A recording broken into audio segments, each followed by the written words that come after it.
Bienvenue dans l'Instant H, un podcast d'INRIA dédié à des personnes qui témoignent de leur expérience du handicap, qu'elles soient elles-mêmes porteuses, aidantes ou qu'elles travaillent sur le sujet en tant qu'experts ou chercheurs.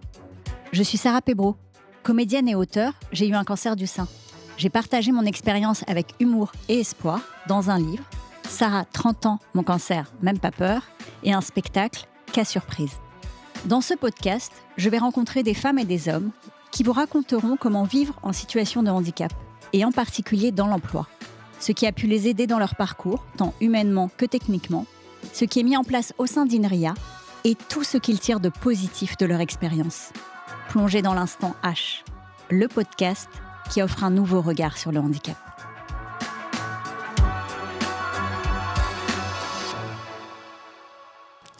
Bien, bonjour Roger. Bonjour Sarah. Merci beaucoup d'être avec nous aujourd'hui. Ça fait plaisir également d'être avec vous. Est-ce que pour commencer, Roger, je peux vous demander de vous présenter ? Oui, bien sûr. Donc moi, je suis ingénieur de recherche à l'INRIA Grenoble, dans le service expérimentation et développement logiciel. Donc on amène du soutien à différentes équipes de recherche dans la partie expérimentale et développement. Donc moi, je travaille avec en particulier deux équipes qui n'ont rien à voir avec le handicap. Une qui s'appelle SPADE, autour des systèmes embarqués répartis. Et puis une autre qui s'appelle STIP, qui développe des outils, qui travaille autour de la soutenabilité, qui travaille autour des outils de simulation et de modélisation sur la question des rapports entre les modèles physiques, sociaux et sociotechniques. Donc voilà. Et j'ai une troisième activité aussi qui est là en rapport avec le handicap, autour de l'animation d'une action exploratoire qui a été créée en 2021 avec le support de la direction scientifique qui s'appelle Human Lab INRIA. D'accord. Voilà. Donc voilà mes activités. Et alors, vous m'aviez expliqué qu'avant de travailler justement du coup avec Human Lab plus sur la question du handicap, vous avez été alors excusez-moi si je n'ai pas les termes techniques, mais vous étiez plutôt sur de la robotique humanoïde. Comment ça s'est passé en fait que vous passiez si je puis dire, de l'un à l'autre, ou en tout cas comment est-ce que vous êtes redirigé plus particulièrement sur cette partie d'Human Lab ? Effectivement, donc moi j'ai fait une thèse en robotique, d'asservissement visuel à Sophia Antipolis, dans des temps antiques, en 93 je crois. Oh ça va, voilà, donc, pas si lointain. Et effectivement, donc j'étais vraiment bercé par tout ce qui était technologique. J'étais un technophile parfait et bercé aussi à la science-fiction. Donc, et j'ai eu en fait après un poste à l'INRIA Grenoble pour travailler effectivement sur le premier robot bipède européen. Incroyable. Voilà, donc avec Bernard Espiau. Et également, c'était pour monter un service de support aux moyens robotiques, donc qui était l'ancêtre un petit peu des services CED. Et donc voilà. Mais ce robot humanoïde, effectivement, c'était pas faire un robot en tant que tel, c'était surtout pour essayer de comprendre la marche humaine. D'accord. En utilisant les outils des roboticiens, qui sont l'automatique, la modélisation mathématique. Et pour ça, effectivement, l'équipe a travaillé avec des mécaniciens, mais surtout aussi des biomécaniciens, pour essayer de comprendre la marche. Donc voilà. Et du coup, l'idée, c'était d'amener des algorithmes de contrôle en essayant effectivement de minimiser l'énergie, comme le fait l'être humain. Voilà. D'accord, de s'économiser, vous voulez dire, et d'avoir des algorithmes efficaces, en essayant effectivement de s'inspirer de comment fonctionne la marche humaine. Donc c'était cette partie-là qui était intéressante. Et donc du coup, voilà, il y a quand même une relation entre cette partie robotique humanoïde et puis modélisation de la marche humaine. Et tout naturellement, un certain nombre de jeunes chercheurs de l'équipe ensuite ont infléchi leur axe de recherche en faisant des post-doctorats, etc., la bioingénierie. Voilà. Donc c'est plutôt sur la bioingénierie. J'aurais pas pu vous souffler. Voilà, donc sur la bioingénierie. Et ça a donné effectivement un projet qui s'appelait Démarre à Montpellier, et donc qui était utilisé la neurostimulation pour restaurer les mouvements, le mouvement humain dans le cadre de handicap, en particulier sur la marche. Donc ensuite, ce projet s'est appelé Camine. Et donc voilà, donc il y a eu ce glissement de côté recherche de la robotique à des dispositifs de recherche pour la partie réadaptation. En utilisant donc les neuroprothèses, ça peut s'appeler aussi l'électrostimulation fonctionnelle. Donc en gros, on active les muscles un petit peu comme quand on fait de la musculation, avec ce type de dispositifs qui peuvent être surfaciques ou implantés. Et donc, pareil, on a besoin de capteurs et de modèles pour essayer de restaurer des mouvements qui ne sont plus fonctionnels. Et donc, pardon. Ouais. Non, je vous en prie, mais pour mieux comprendre, du coup, quand vous dites on a besoin de modèles, donc vous avez des modèles entre guillemets humains, enfin, comment on fait justement pour... Oui, parce qu'il faut effectivement comprendre quand on active le muscle, comment fonctionne le muscle. Donc là, effectivement, il y a des modèles plus ou moins précis pour essayer de comprendre ce qui se passe effectivement quand on active des fibres musculaires, quel mouvement ça va engendrer à partir du moment, en fonction du signal qu'on va envoyer de commande, quel type de mouvement auquel on peut s'attendre. D'accord. Donc il y a une partie aussi modélisation mathématique derrière pour essayer de simuler, pour essayer de faire le contrôle au mieux qu'on peut.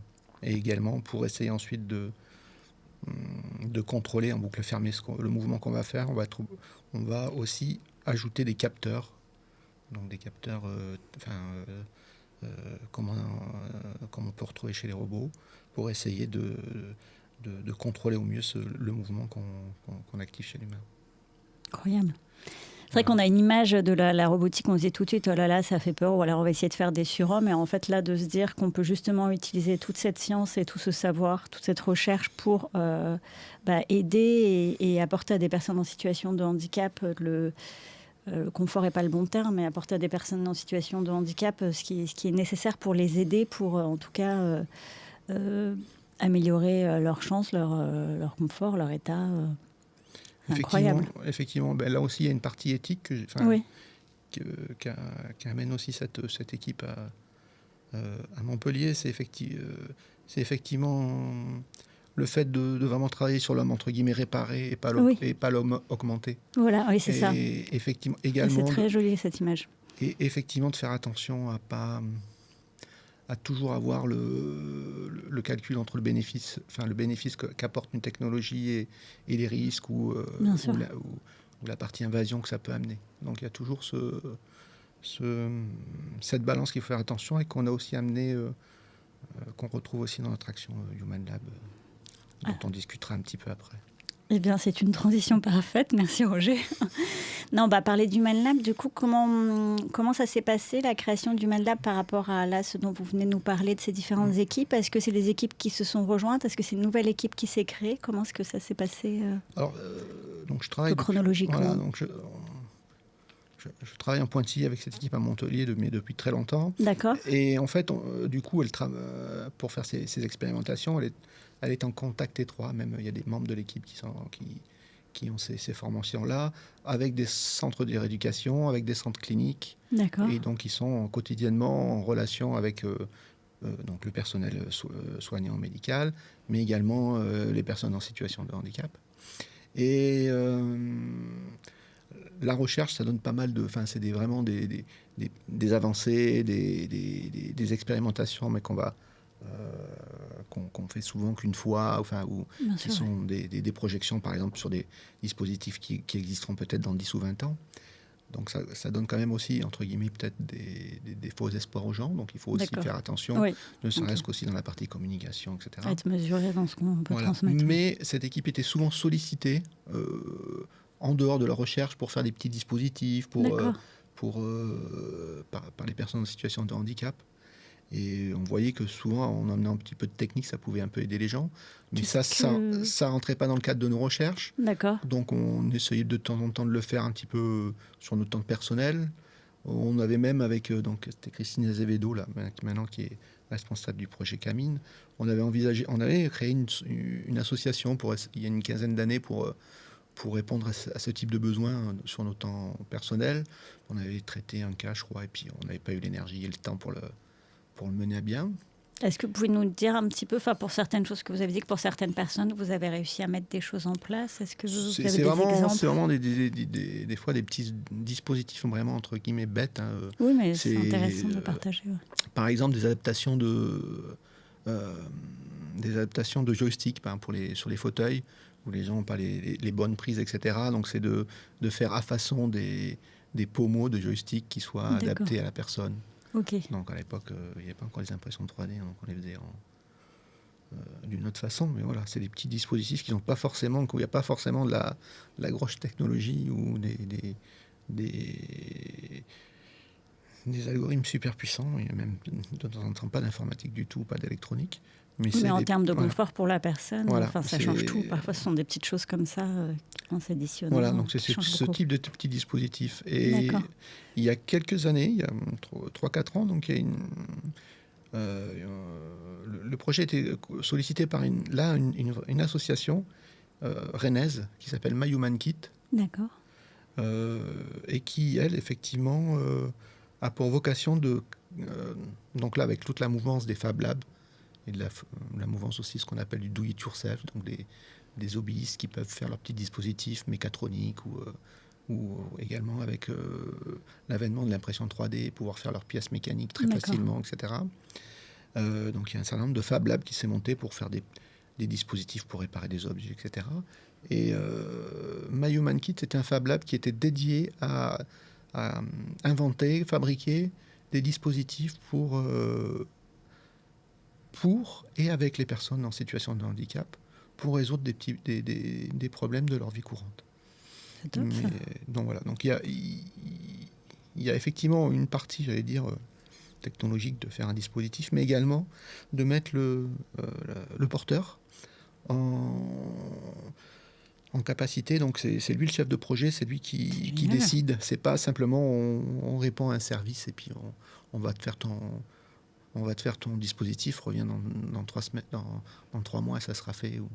Et donc là, c'est génial, du coup, de participer. En plus, on part de ses besoins directement et puis d'avoir un côté participatif. Je pense que c'est bien aussi pour la personne. Donc là, l'idée, c'est de regrouper effectivement les bénévoles de cette association, le porteur de projet, etc. Et donc, on était sollicité pour effectivement contribuer, pour amener un peu plus de support technique à ce type de projet. Et donc, ce qu'on a fait au début, et puis après, nous est venue l'idée également, donc on a demandé un petit peu de support pour avoir des stagiaires, pour avoir faire quelques missions, parce qu'ils organisent aussi, c'est souvent, comme c'est des bénévoles au fil de l'eau, l'idée aussi, c'est de temps en temps de se focaliser. Alors ça s'appelle des fabricariums, ça ressemble à des hackathons. Alors je ne sais pas si ça vous dit grand-chose, mais en fait, c'est des manifestations où on va regrouper entre 3 et 5 projets qui vont en groupe pour réaliser un dispositif. On va s'y consacrer pendant 3 jours à temps plein, avec une équipe d'une dizaine de personnes, donc justement avec le porteur du projet qui va exprimer ses besoins et puis qui va également participer au choix des solutions. Et puis les bénévoles, chacun un peu avec leur spécialité, mécanique, suivant ce qu'il y a besoin pour la réalisation du dispositif. Pendant 3 jours, on se focalise sur cette réalisation, ce qui permet de faire avancer un peu le projet qui prend un peu plus de temps quand on est au fil de l'eau et qu'on a d'autres choses aussi à faire. Donc voilà, donc on a commencé à contribuer à ce type de fabricarium et nous est venu, la direction scientifique nous a effectivement conseillé de nous organiser en action exploratoire pour qu'on puisse un petit peu avoir de visibilité au sein de l'INRIA, faire aussi appel maintenant à d'autres contributions à travers toutes les compétences qu'on peut rencontrer au sein de l'INRIA, au niveau des chercheurs, des ingénieurs, mais pas simplement. On aimerait aussi impliquer un peu tout le personnel INRIA, parce qu'effectivement, il y a dans sa vie autre que professionnelle, on peut avoir aussi des passions ou des hobbies qui sont très utile pour la réalisation de dispositifs. Donc, par exemple, on a fait appel pour certains projets à des couturières de l'INRIA, Ah oui. voilà, donc qui ont réalisé des gants. On avait besoin d'un certain nombre de gants pour faire des tests de différentes tailles. Ils sont arrivés de Sofia, de Rennes. Incroyable. Voilà. Donc ça, c'était vraiment sympa. Et voilà, donc ça aussi, c'est notre... on voudrait aussi faire un projet inclusif, sur tout le personnel INRIA, même si... Voilà, voilà donc comment on a un petit peu créé cette action. Voilà, je pourrais peut-être un peu plus décrire un peu plus en détail après. Là, ça peut être le bon moment. Donc, vous êtes basé à Grenoble, c'est ça ? Oui. Et donc, c'est là qu'il y a, si je peux dire, le siège, l'équipe centrale de Human Lab. En fait, il y a essentiellement l'équipe de recherche qui est Camine, qui est à Montpellier. D'accord, oui. Et puis oui, nous, c'était la première équipe. Voilà, donc ça, c'est plutôt les ingénieurs et chercheurs dont effectivement le sujet principal côté recherche, c'est la restauration des mouvements humains en utilisant de la neurostimulation. Et puis, historiquement, on a toujours été amené de travailler avec eux. Donc, les ingénieurs du CED de Grenoble, on est plusieurs à contribuer à ce projet-là, mais pas que, puisque on a eu des contributions d'équipes de Rennes, de Rimbaud, d'équipes de Bordeaux aussi sur le BCI. Donc on a eu quelques... Mais effectivement, le noyau est sur Montpellier et sur Grenoble, mais on se connaît bien. Puis le fait de travailler à distance, c'est pas... Avec les moyens modernes, c'est pas un souci. Est-ce qu'il y a alors je ne sais pas, parce qu'il y a peut-être de la confidentialité sur certaines choses, mais est-ce qu'il y a un projet dont vous pouvez nous parler, soit dont vous êtes le plus fier dans ce que vous avez fait jusque-là, ou peut-être quelque chose qui est en cours, qui n'est pas finalisé, mais dont vous avez envie de parler ? Donc, ce que j'ai pas encore dit dans la description du projet, c'est qu'effectivement, les projets, il n'y a pas de confidentialité, au sens... c'est qu'effectivement, ils doivent être duplicables par tout le monde. Donc en fait, l'idée, c'est que si on profite effectivement de la communauté, en contrepartie, tout le projet est mis en open source. D'accord. Documenté, il y a un effort qui est fait sur la documentation, à travers des wikis, pour bien décrire les étapes de fabrication d'un dispositif, comment on s'y est pris, etc. Pour que quelqu'un qui ait le même problème ou un problème... cousin ou similaire puisse le dupliquer ou l'adapter, le prendre, et puis voilà. Donc ça c'est très important, c'est la notion également de partage. Du coup, également cette notion de partage, le My Human Kit est un peu essaimé. Donc il y a des Fab Labs un petit peu en France, beaucoup dans l'ouest de la France. Mais il y a un Fab Lab à Montpellier, à Lyon, et des Fab Labs plutôt, support technique comme nous. Donc on n'accueille pas de public, mais on amène ce support technique. Il y a également un Fab Lab Ariane Group, donc qui est au sein au Muro. Donc il y a ce partage-là. Il y a donc du coup il y a un réseau aussi, un réseau qu'on appelle un réseau Human Lab, où pendant les fabricariums, etc., on collabore tous ensemble, on partage les projets, voilà. Et aussi, il n'y a pas du tout de concurrence ou c'est la collaboration avant tout, donc pas de confidentialité, de propriété intellectuelle ou voilà. Donc ça aussi, ce qui nous semble important et au cœur de notre approche. Donc voilà, votre question, c'était un projet. Donc on a fait, on a depuis ça fait un an, ça va faire 2 ans, on a à peu près, je pense, contribué à une dizaine de projets.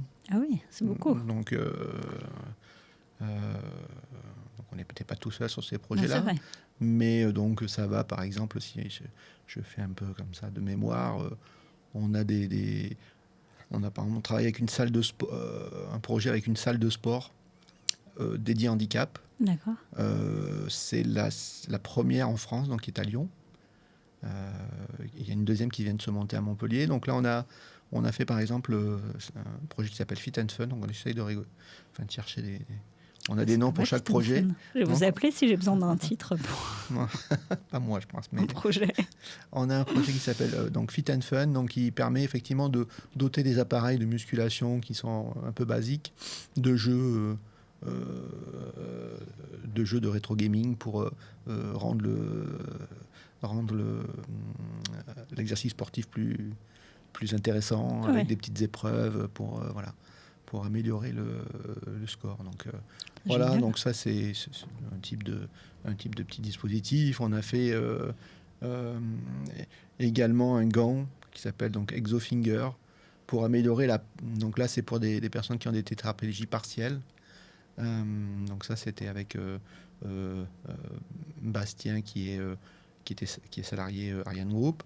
Donc quand on a certaines tétraplégies partielles, on a des problèmes pour l'appréhension. Oui. Donc là effectivement ça va être un gant qui va permettre avec un système de fil de pêche passé sur le doigt et avec un moteur et puis un actionneur sans fil qui va pouvoir permettre à travers le gant de faire une prise du pouce, donc ce qui permet de faire des actions quand on n'a pas de force de tenir une carte bleue, une clé, etc. Voilà, là donc c'est des types de dispositifs qui sont un peu ce qu'on appelle mécatroniques, qui mélangent un petit peu de la mécanique, de l'électronique, de l'informatique. Donc voilà. On travaille actuellement, ça c'est avec Étienne qui est en postdoc à Paris. Qui a participé au podcast aussi. Voilà, tiens. Et du coup là, lui a plein d'idées aussi, donc là avec lui on a deux projets qui sont en cours. Un qui est, il s'est fait effectivement une orthèse de doigt pour pouvoir tenir son stylo. Effectivement, il a des problèmes de prise, donc il a fait une prothèse qu'il avait fait au départ un petit peu bricolée à la main pour tenir son stylo. Incroyable. Et qui tient effectivement à travers les deux doigts, et puis on peut passer son stylo. Donc là, ensuite, il avait fait une version 3D, mais qui lui était destinée avec ses propres dimensions. Et là, on travaille sur un dispositif pour pouvoir faire si on rentre les dimensions de sa main, de ses doigts, de pouvoir générer une orthèse adaptée à soi. Donc sans refaire tout le système. Donc là, pareil, on est en train de le tester on va le tester avec d'autres personnes. Donc voilà. Donc de notre côté, là, ce qu'on essaie d'amener aussi de temps en temps, c'est qu'une fois qu'on a résolu le problème, c'est d'essayer de voir si on peut le rendre facilement un peu plus duplicable pour les personnes. Voilà, parce que tout le monde ne dispose pas de compétences ou doit trouver des compétences à ce moment-là de personnes qui sait faire de la CAO pour adapter la pièce, etc. Ouais. Donc on trouve aussi des systèmes pour adapter. Donc là c'est de la CAO et paramétrique, voilà, avec un peu de géométrie. Donc voilà, il n'y a pas du tout d'électronique ou d'informatique. Donc voilà, ce type de voilà, il y a un petit peu tous les panels de technologies utilisées. C'est génial, bravo pour tout ça. Alors effectivement, si vous voulez, on a un site web, effectivement, il y a tous les projets qui sont décrits. Allez voir. Donc quel est le site Alors ça doit être project.humanlab.inaria.fr. Un truc comme ça. Vous tapez Human Lab Inaria dans Google, il trouvera le lien. Voilà. Pour voir tous les projets. Mais merci pour ce partage parce que c'est impressionnant tout ce que vous faites. Et surtout, c'est utile. Par rapport à tout ce que vous me dites sur ce projet, et puis même par rapport à votre expérience avant en robotique humanoïde, ce qui me frappe, c'est le côté collectif, le groupe. Est-ce que vous voulez nous dire un mot là-dessus, sur à quel point finalement c'est une histoire d'équipe, ce projet ? Oui, alors, donc, comme je l'ai dit auparavant, effectivement, quand on travaille effectivement en fabricarium, donc en hackathon, effectivement, on constitue des équipes avec différents types avec des personnes qui ont différents types de formation, de niveaux, etc. Donc même, je pense qu'il y a, dans le partage, il y a beaucoup de choses, enfin, c'est essentiel. C'est presque, en fait, quand on y réfléchit, en fait, la technologie, le dispositif qu'on va faire, effectivement, il peut être utile ou pas utile. Et ce qui est presque plus important, c'est le chemin et l'aventure collective qu'on va faire qu'on va amener pour faire ce dispositif. En particulier, et je pense que c'est dans les deux sens, c'est-à-dire qu'en particulier pour le porteur, Ouais. qui peut, à travers son handicap, effectivement, reprendre pouvoir sur son handicap en trouvant un dispositif voilà. Et également dans l'autre sens, je pense, et moi je pense que c'est même plus important pour, personnellement, c'est le modèle que peuvent nous donner ces personnes en situation de handicap, quand on voit effectivement le courage, la ténacité que les aléas de la vie leur a amené.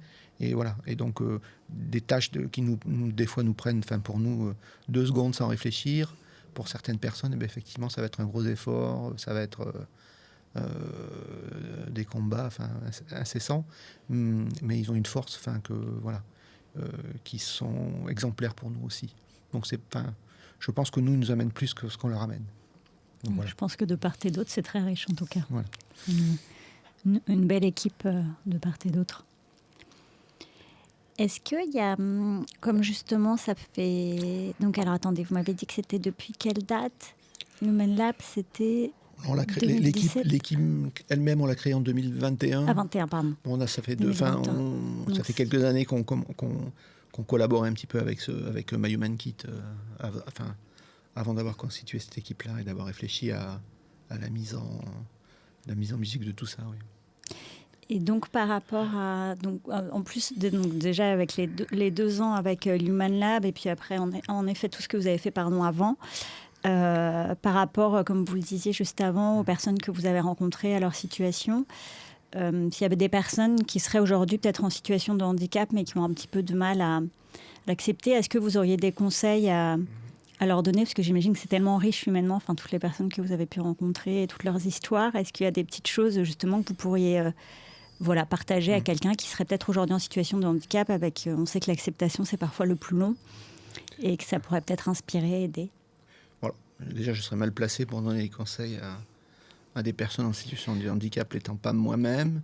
Non, mais par votre expérience, c'est vraiment... En tout cas, l'expérience, en ayant discuté avec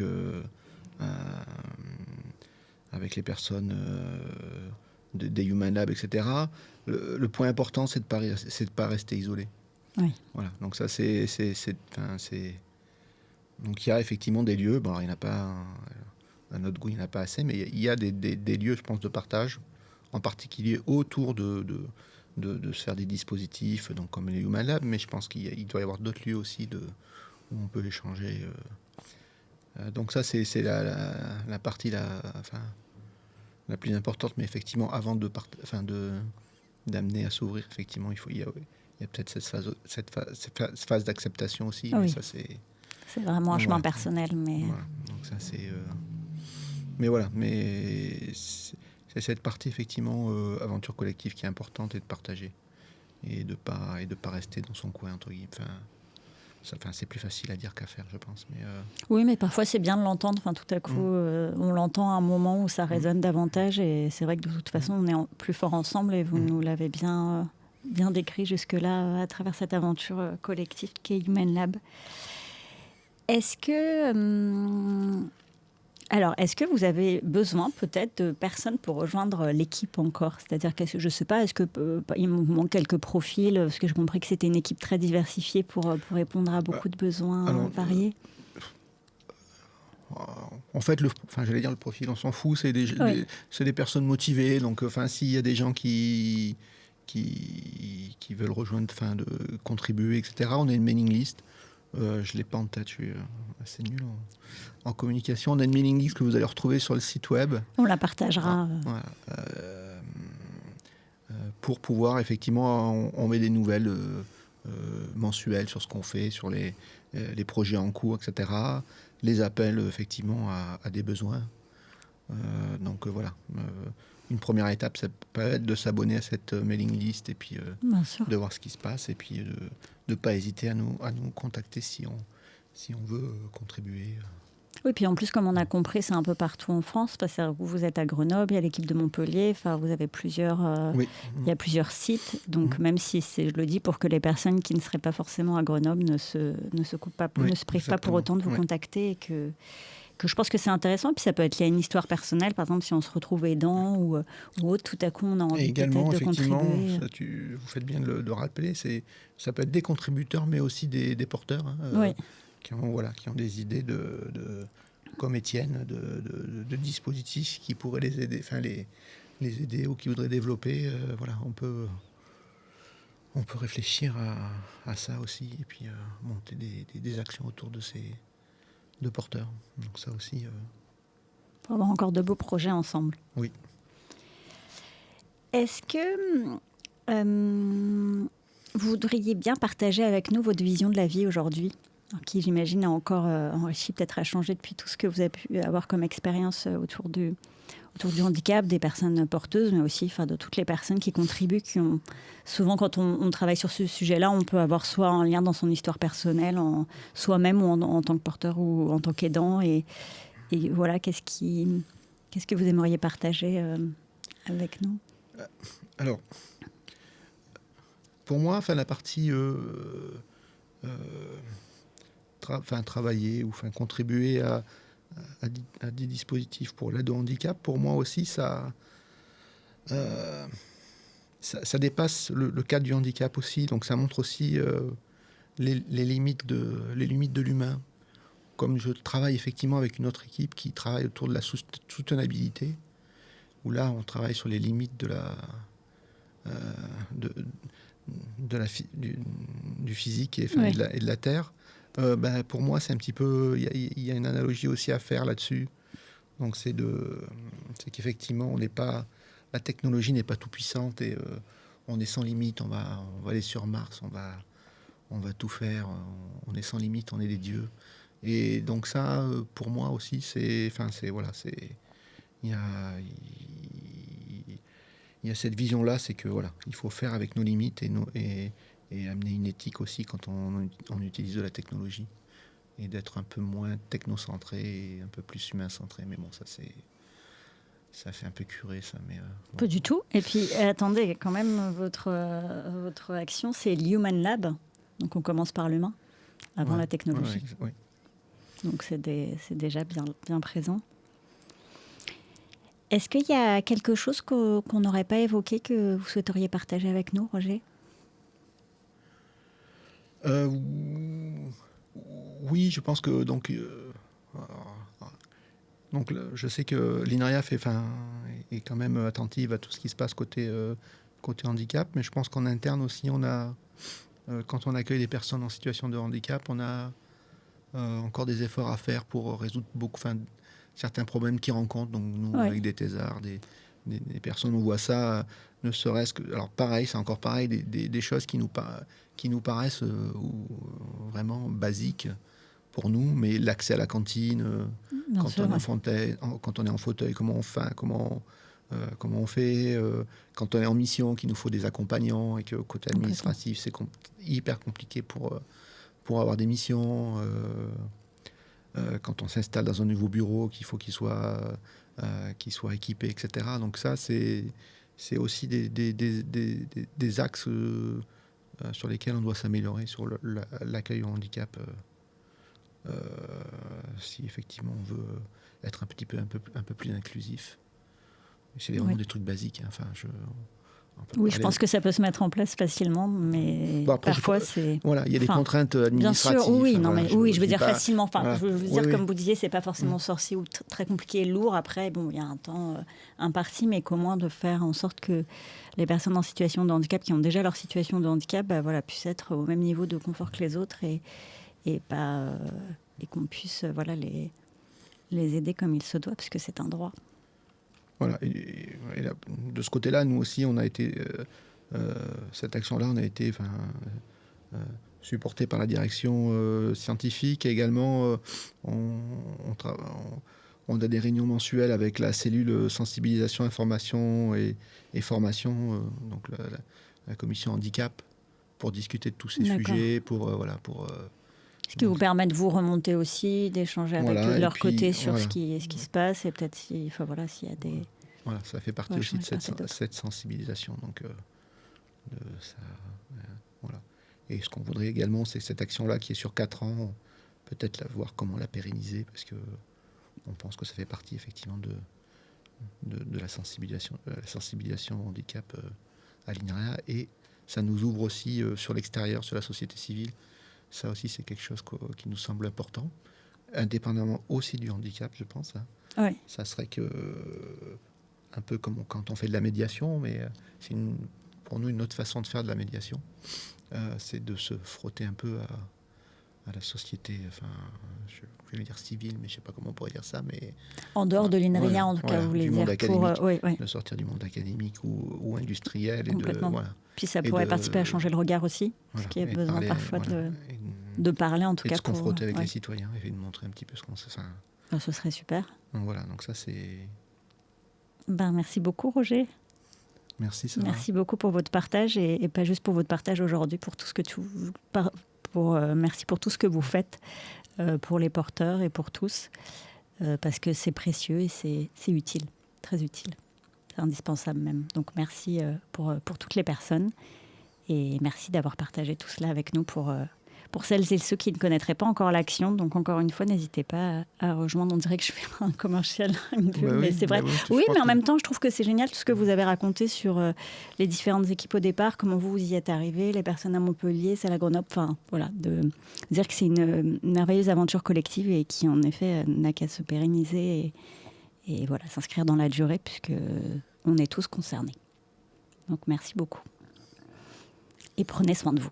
Aussi. Merci, et puis voilà, je voudrais aussi merci à tous les contributeurs, tous les participants des Human Lab dans toute la France, et qui sont devenus aussi des copains, donc ça c'est important chouette, aussi, sur l'humain. Ça c'est chouette aussi. Ça crée des liens. Et merci encore. Merci à notre invité pour son témoignage inspirant, et merci à tous d'avoir écouté cet épisode de l'Instant H, le podcast d'INRIA dédié à des personnes qui témoignent de leur expérience du handicap. Si vous avez aimé cet épisode, n'hésitez pas à le partager autour de vous, en envoyant le lien à 1 ou 2 collègues et à des proches, et en parlant dans la vraie vie. Nous sommes tous concernés, et c'est en partageant ces témoignages et ces messages inspirants que nous parviendrons à changer le regard sur le handicap, pour mieux vivre et mieux travailler ensemble.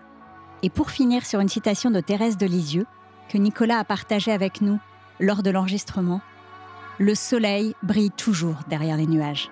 L'Instant H », le podcast qui offre un nouveau regard sur le handicap.